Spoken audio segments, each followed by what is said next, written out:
Hey everybody, DIY Dad back again. It's starting to get cold, so we're going to winterize a Keystone Cougar half-ton fifth wheel camper today. Take you all the way through the process, show you what you need. It's really easy to do yourself. Save a whole ton of money over taking it to a dealership if that's all you need to do. So yeah, here we go.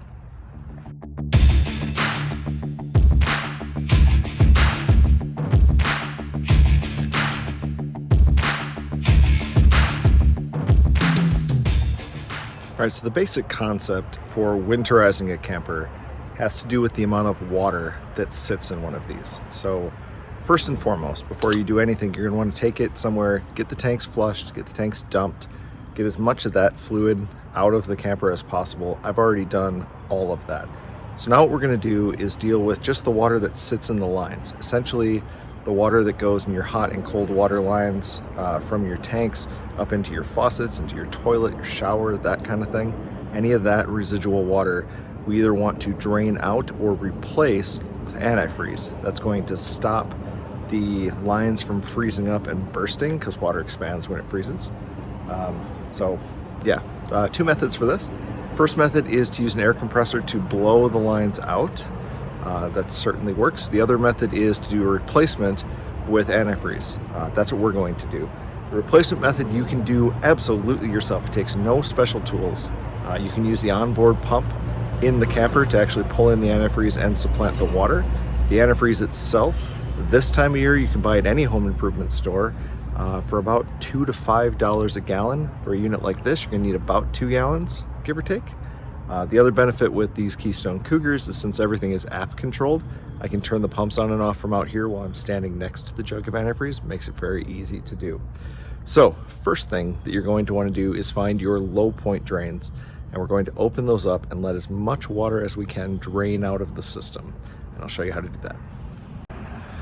So this is my Keystone Cougar fifth wheel. It's a 291 BHL, or sorry, 29 BHL. This is the new floor plan that they introduced as the bunkhouse in the back that converts into the office. But it's going to be pretty standard for any of your newer Keystone Cougars that have the tankless water heater. So coming here and looking down underneath, there is a drain that's hanging down in the very back. That's going to be the freshwater tank drain. You're going to open that up and let that drain everything out. You can actually leave that open so that it will vent a bit. And then in the front, and I'll have to go around to the other side to show you this, there are 2 other hoses that hang off the bottom of the camper that are going to drain out the hot and cold water lines for the system. Now for those, once we open them, you're going to want to go inside and just turn on the faucet in the sink that's the furthest away from those lines to allow air to come into the system and to let that water truly drain out. That's going to help it feed through the system and pull out fully. To do all of this, you're going to want your camper as level as possible just to assist it with draining. Nothing really goes into this though. So I'm going to open up that. We'll go around to the other side and I'll show you where those other 2 low point drains are. All right, we're over on the passenger side of the unit, and oftentimes with these you're going to actually see like a little sticker kind of along the side that says low point drain. Mine doesn't have that because they're pretty obvious. So looking under here, you'll see these 2 hoses sticking out, blue and red. Those are going to be the water line low point drains. So I'm just going to unscrew those caps and let that water flow out. As soon as it's fully flowed out of the system, I am going to put those caps back on, however, because I'm going to backfill this with antifreeze to make sure that I get absolutely all of that water supplanted. So our water has started to drain, so now we'll go inside and open up one of the faucets to let air in and let the rest of that flow out. All right, so I'm up here in the bathroom. I've opened up the taps here, and you can actually see it's pulling water. You can probably hear it pulling air in. I've also taken my shower hose and just kind of let it down to let as much of that water drain out.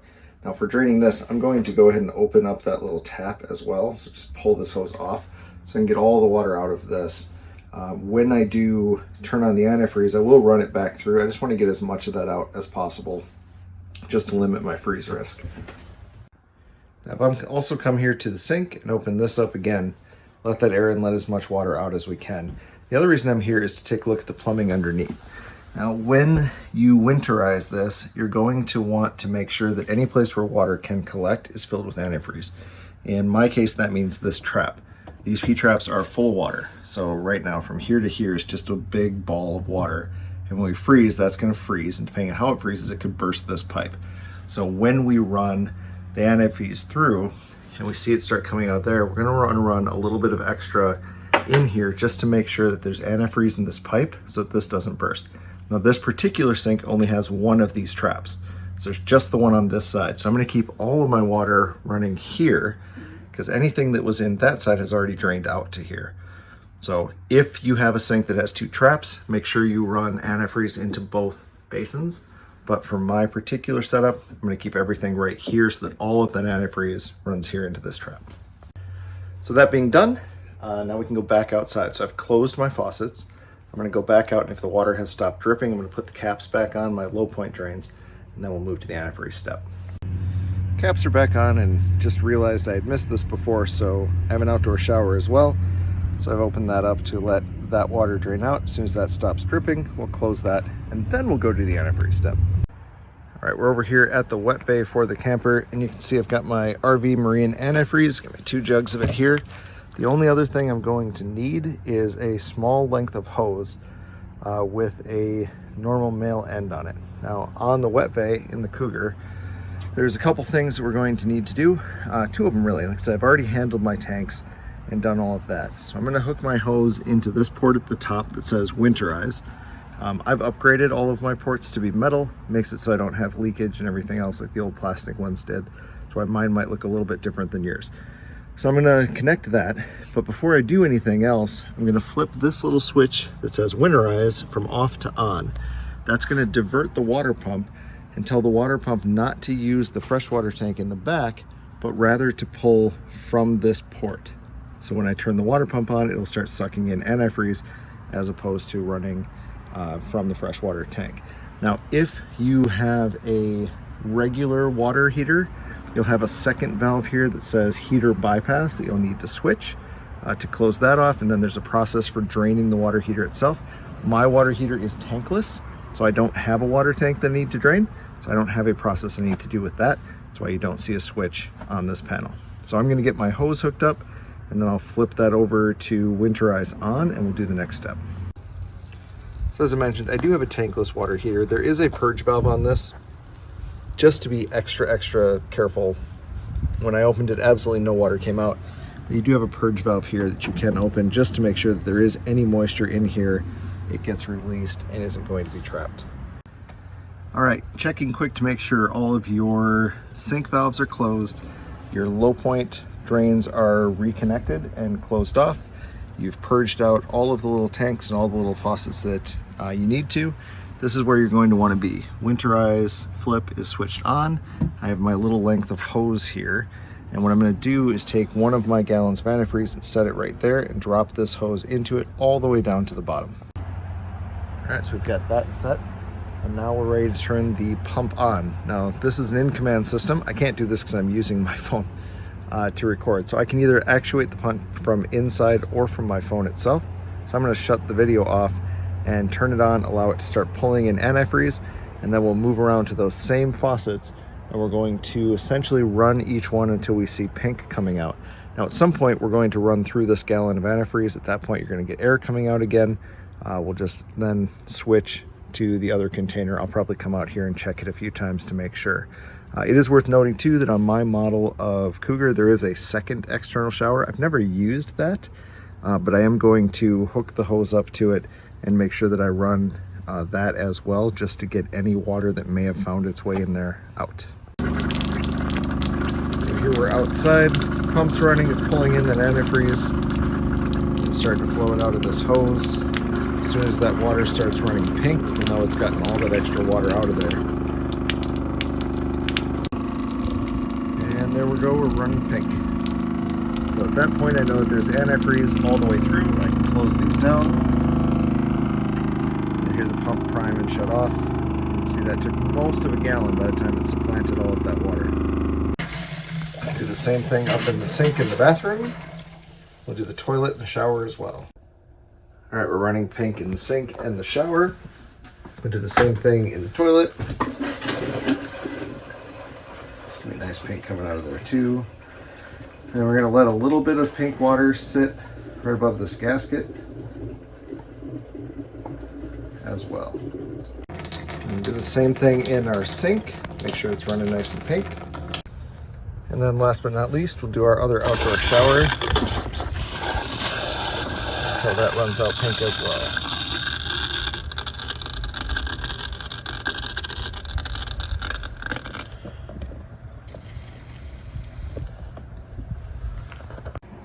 And there you have it. We used just about every bit of 2 gallons of RV antifreeze for this, but every one of our pumps and faucet locations is running pink. So all of the water that was in here is now replaced with a mixture of water and antifreeze. So we know that this unit can now sit through the winter and I don't have to worry about my pipes bursting. In the summer then, we're going to want to come in and run fresh water through the system, make sure to clear all of that antifreeze out before anybody uses a sink for drinking water, that kind of thing. Right, that's all there is to it. Not a lot of work, not a lot of hassle, and save yourself a couple $100 for about $10 in antifreeze and a chunk of old hose. Yeah, I guess all I need to do. So now there are a few things, other kinds of things you want to do as far as winterizing. Follow your manual for that. Follow any advice or specifics you get from your particular model. I'm going to do a couple things like turning off the 12-volt system and getting a few things packed up and ready to go. So that this can go into storage as well. But from a winterizing the line standpoint, we're done. So that means, this being the end of a DIY dad video, I owe you a dad joke. So what time of day is it when tiny little snowflakes begin to fall outside of a school classroom window? Snow and tell. All right, remember, with any DIY project, it doesn't have to be perfect. The most important step is just to do it. Take care, stay safe, stay warm. Catch you on the next one. Bye.